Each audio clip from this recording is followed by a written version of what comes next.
اقرأ باسم ربك الذي خلق خلق الإنسان من علق الحمد لله رب العالمين والصلاة والسلام على محمد رسول الله وخاتم الأنبياء وعلى آله وصحبه أجمعين أما بعد আলহামদুলিল্লাহ বাংলাদেশে সাধারণ মানুষ, নারী পুরুষ, যুবক বৃদ্ধ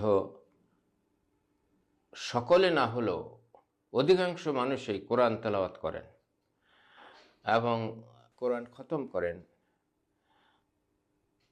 প্রতিদিন কিছু অংশ পড়ার চেষ্টা করেন, তেলাওয়াত করার চেষ্টা করেন। আসলে কোরআন তো আমরা তেলাওয়াত করি, আমাদের সমাজে মানুষ কোরআন তেলাওয়াত করে, মুসলিমরা কোরআন তেলাওয়াত করে, কিন্তু তেলাওয়াত করার মানে কি সে বিষয়টা যদি আমাদের কাছে পরিষ্কার না থাকে তাহলে তেলাওয়াতের হক আদায় হবে না। অথচ আল্লাহ রাব্বুল আলামিন কোরআনে মজিদে হক আদায় করে, তেলাওয়াতের হক আদায় করে কোরআন তেলাওয়াত করতে নির্দেশ দিয়েছেন মুমিনদেরকে। আল্লাহ বলেন সূরা বাকারার 121 নম্বর আয়াতে, আল্লাহ বলেন আল্লাযীনা আতাইনাহুমুল কিতাবা ইয়াতলুনাহু হাক্কা তিলাওয়াতিহি। আল্লাযীনা আতাইনাহুমুল কিতাব, আমরা যাদেরকে এই কিতাব দিয়েছি, আল কিতাব দিয়েছি, আল কোরআন দিয়েছি, ইয়াতলুনাহু হাক্কা তিলাওয়াতিহি, তারা এই কিতাবকে হক আদায় করে তেলাওয়াত করে, হক আদায় করে তেলাওয়াত করে। উলাইকা ইউমিনুনা বিহি, আর যারা এই হক আদায় করে কোরআন তেলাওয়াত করে, আল্লাহর কিতাব তেলাওয়াত করে, তারা এই কিতাবের প্রতি ঈমান রাখে। ওমাই ইয়াকফুর বিহি, আর যারা হক আদায় করে তেলাওয়াত করাকে প্রত্যাখ্যান করে, এর প্রতি দায়িত্ব পালন করে না, সঠিকভাবে কোরআন তেলাওয়াত করে না, অথবা ঈমানও রাখে না, এরা হচ্ছে উলাইকা হুমুল খাসিরুন, তারা ক্ষতিগ্রস্ত, তারা ক্ষতিগ্রস্ত।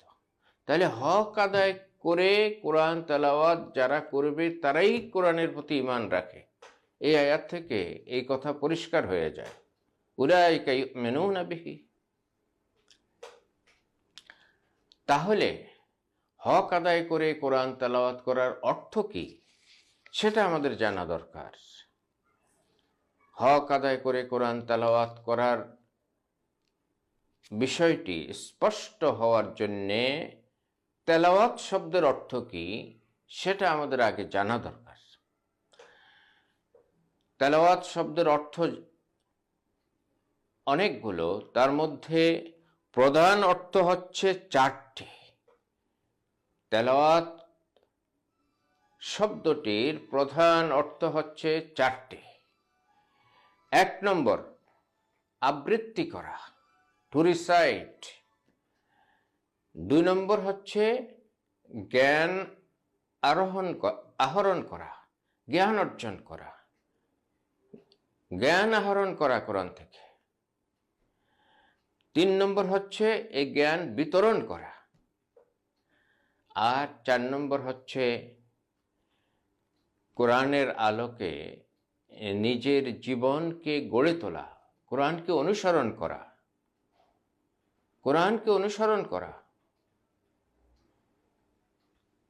এই 4টি অর্থ তেলাওয়াতের। কোরআনকে আবৃত্তি করো, কোরআনের জ্ঞান আহরণ করো, কোরআনকে অনুসরণ করো এবং কোরআনের জ্ঞান বিতরণ করো। এটার জন্য একটা উদাহরণ আমরা আনতে পারি কোরআনেরই সূরা আশ-শামস থেকে। সেখানে আল্লাহ রাব্বুল আলামিন ছোট্ট একটা সূরা, 91 নম্বর সূরা, তাতে আল্লাহ বলছেন আউযু বিল্লাহি মিনাশ শাইতানির রাজীম, বিসমিল্লাহির রহমানির রহিম, ওয়াশ-শামসি ওয়া দুহাহা, ওয়াশ-শামসি ওয়া দুহাহা, ওয়াল কামারি ইজা তালাহা। আল্লাহ বলেন সূর্যের শপথ, এবং সূর্যের আলো যখন পুরো আলোকিত হয়ে যায় সেই আলোর শপথ। ওয়াল কামারি ইজা তালাহা, আর চাঁদের শপথ যখন সে সূর্যকে তেলাওয়াত করে। চাঁদ সূর্যকে তেলাওয়াত করে এই কথা বলা হয়েছে এখানে। চাঁদ সূর্যকে তেলাওয়াত করার অর্থ কি? চাঁদ সূর্যকে তেলাওয়াত করার সুস্পষ্ট অর্থ হচ্ছে, আমরা যদি সায়েন্টিফিক দৃষ্টিতে বা বৈজ্ঞানিক দৃষ্টিভঙ্গিতে এটা দেখি, এবং আজকের মানুষের কাছে এমনকি যুব সমাজের কাছেও এ কথা পরিষ্কার যে চাঁদের নিজস্ব কোনো আলো নাই।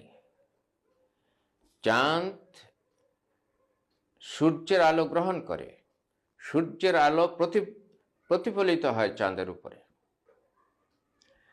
তাহলে চাঁদ সূর্যের আলো গ্রহণ করে। দ্বিতীয়ত, চাঁদ সূর্যের আলো গ্রহণ করে শুধু এতটুকুই নয়, সে আলো আবার বিশ্ববাসীকে বিতরণ করে। আমরা চাঁদের আলো পাই এবং চাঁদের আলোতে চলতে পারি, আমরা চাঁদের আলোতে পরস্পরকে দেখি। তৃতীয়ত,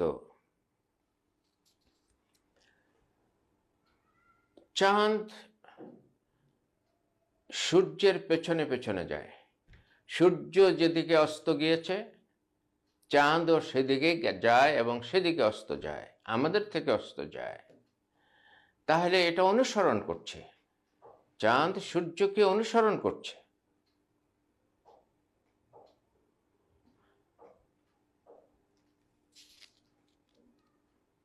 এখন আমাদের কাছে এটা পরিষ্কার হয়ে যাচ্ছে যে চাঁদ সূর্যের আলো গ্রহণ করে, চাঁদ সূর্যের আলো মানব সমাজের কাছে বিতরণ করে, এবং চাঁদ সূর্যকে ফলো করে, অনুসরণ করে, সূর্যের অনুগামী হয়। আর চাঁদ সূর্যমুখী হয়ে থাকে। সূর্যমুখী হওয়ার কারণেই, অর্থাৎ সূর্যের দিকে সে মুখ করে থাকে, ফলে সূর্যের আলো তার গায়ে এসে পড়ে। এটাই হচ্ছে পাঠ করা। এই তাকাইয়ে থাকা বা সূর্যমুখী হওয়ার অর্থ হচ্ছে পাঠ করা। এই চারটা জিনিসেই আমরা আল্লাহ রাব্বুল আলামিনের ব্যবহৃত এই আয়াত থেকে পেয়ে যাচ্ছি। ওয়াল কামারে ইজা তালাহা, আর চাঁদের শপথ যখন সে সূর্যকে তেলাওয়াত করে, অর্থাৎ সে সূর্যকে পাঠ করে, সে সূর্যের আলো গ্রহণ করে, সেই সূর্যের আলো বিতরণ করে, সে সূর্যের অনুগামী হয়, সূর্যকে অনুসরণ করে। তাহলে মানুষের কোরআন তেলাওয়াতের অর্থ কি হবে? এটা পরিষ্কার হয়ে যায় যে এই চারটিই হবে। মানুষ কোরআন পাঠ করবে, মানুষ কোরআনের জ্ঞান আহরণ করবে। চাঁদ আলো গ্রহণ করে সূর্যের, আর মানুষ কোরআনের আলো গ্রহণ করবে। কোরআনের আলো গ্রহণ করার অর্থই হলো কোরআনের জ্ঞান আহরণ করা, কোরআনের জ্ঞান অর্জন করা। আর চাঁদ সূর্যের থেকে যে আলো পায় সে আলো আবার মানব সমাজের কাছে বিতরণ করে, পৃথিবীবাসীকে বিতরণ করে। তাহলে কোরআনের যে জ্ঞান আমি আহরণ করব, যে জ্ঞান আমি অর্জন করব, সে জ্ঞান আবার মানব সমাজের কাছে বিতরণ করতে হবে, মানুষের কাছে কোরআনের কথা পৌঁছে দিতে হবে, কোরআনের শিক্ষা মানুষকে দিতে হবে। আর চতুর্থত, চাঁদ সূর্যের অনুগামী হয়, আমাদেরকেও কোরআন নামক সূর্যের অনুগামী হইতে হবে, অনুসারী হইতে হবে, কোরআনকে ফলো করতে হবে। তাহলেই এই চারটা কাজ, কোরআনকে পাঠ করা, কোরআনের আলো বা জ্ঞান গ্রহণ করা, অর্জন করা, আহরণ করা, আর 3 নম্বর হলো কোরআনের আলো মানব সমাজের কাছে বিতরণ করা, মানুষকে শিক্ষাদান করা, মানুষের কাছে প্রচার করা, আর 4 নম্বর হলো কোরআনকে অনুসরণ করা, কোরআনকে ফলো করা, কোরআনের অনুগামী হওয়া, এই চারটি আবিধানিক অর্থ এটাই তেলাওয়াতের। আর চাঁদের সূর্যকে তেলাওয়াত করার অর্থ এই চারটেই। তাহলে হক আদায় করে কোরআন তেলাওয়াত করার অর্থ কি? আল্লাহ রাব্বুল আলামিন যে এই আয়াতে, সূরা বাকারার 101 নম্বর আয়াতে হক আদায় করে কোরআন তেলাওয়াত করতে বলেছেন, এবং এটাও বলেছেন যারা হক আদায় করে কোরআন তেলাওয়াত করে তারাই কোরআনের প্রতি ঈমান রাখে। তার মানে চারটি কাজ করলে হক আদায় হবে। 1 নম্বর, কোরআনকে রেগুলার পাঠ করতে হবে, যারা পাঠ করতে জানেন না পাঠ করা শিখতে হবে। দ্বিতীয়ত, কোরআন শুধু ব্যবুজ পাঠ, না বুঝে পাঠ করলেই হবে না, কোরআনকে বুঝতে হবে। নিজেদের মাতৃভাষায় কোরআনের অনুবাদ হয়েছে, তাফসীর হয়েছে, সেগুলো আমাদেরকে পাঠ করতে হবে, পাঠ করে বুঝতে হবে যে আল্লাহ পাক কি মেসেজ দিয়েছেন কোরআনে, সেই মেসেজটার জ্ঞান অর্জন করতে হবে। আর যারা নিজেদের মাতৃভাষাও পড়তে শেখেন নাই, তারা অন্যদের কাছে শিখবেন যে আল্লাহ তাআলা কোরআনে কি বলেছেন আমাকে বলেন। আলেমদের কাছে শুনবেন, আলেমদেরকে জিজ্ঞাসা করবেন, শিক্ষিতদেরকে জিজ্ঞাসা করবেন যে আল্লাহ পাক কোরআনে আমাদের জন্য কি নির্দেশ পাঠিয়েছেন আমাকে বলুন। তাহলে এইভাবেই কোরআনের জ্ঞান অর্জন করা যাবে। এটাই পদ্ধতি। সাহাবায়ে কেরাম সকলেই পড়ালেখা জানতেন না, তারা রাসূলকে জিজ্ঞাসা করে কোরআনের মর্ম উপলব্ধি করতেন। সকলেই আরবি ভাষী ছিলেন না, রাসূলের কাছ থেকে তারা কোরআনের মর্ম জেনে নিয়েছেন। আর 3 নম্বর হলো, কোরআনের যেসব কথা আমরা জানবো বুঝবো সেগুলো অন্যদের কাছেও পৌঁছাইতে হবে। আর 4 নম্বর হলো, সেই সাথে সাথে কোরআন আমি যখন বুঝবো, আমি যখন জানবো যে আমার স্রষ্টা, আমার মহান প্রভু আল্লাহ রাব্বুল আলামিন আমাকে এই নির্দেশ দিয়েছেন, এই আদেশ দিয়েছেন, এই কাজগুলো নিষেধ করেছেন, এবং এই উপদেশ দিয়েছেন, জান্নাতে যাওয়ার জন্য এই পথ বাতলে দিয়েছেন, জাহান্নাম থেকে বাঁচার জন্য এই কাজ পরিহার করতে বলেছেন। যখন আমি এটা জানবো, তাহলে সেটাই আমি ফলো করব, এবং সেটাই আমি অন্যদের কাছে মেসেজ আকারে পৌঁছে দেব, আল্লাহর বার্তা আকারে পৌঁছে দেব। এই দায়িত্ব পালন করার নামই হচ্ছে হক আদায় করে কোরআন তেলাওয়াত করা। এই দায়িত্ব পালন করার নামই হচ্ছে কোরআন তেলাওয়াত করা। সুতরাং না বুঝে তেলাওয়াত করার নাম তেলাওয়াত নয়। তেলাওয়াতের ক্ষুদ্র একটি অংশ মাত্র সেটা, তেলাওয়াতের ক্ষুদ্র একটি অংশ, কমপক্ষে তেলাওয়াতের 1/4 বেশি নয়। তেলাওয়াতের 1/4 হবে শুধু পাঠ করা। তাহলে এটা তেলাওয়াতের হক আদায় হয় না। তেলাওয়াতের হক আদায় করতে হলে 4টি কাজই আমাকে পুরোপুরি করতে হবে। আল্লাহ তাআলা আমাদের সকলকে হক আদায় করে কোরআন তেলাওয়াত করার তৌফিক দান করুন, এবং সেভাবেই কোরআনের প্রতি ঈমান রাখার তৌফিক আমাদেরকে দান করুন। আমিন। আসসালামু আলাইকুম ওয়া রাহমাতুল্লাহি ওয়া বারাকাতুহু।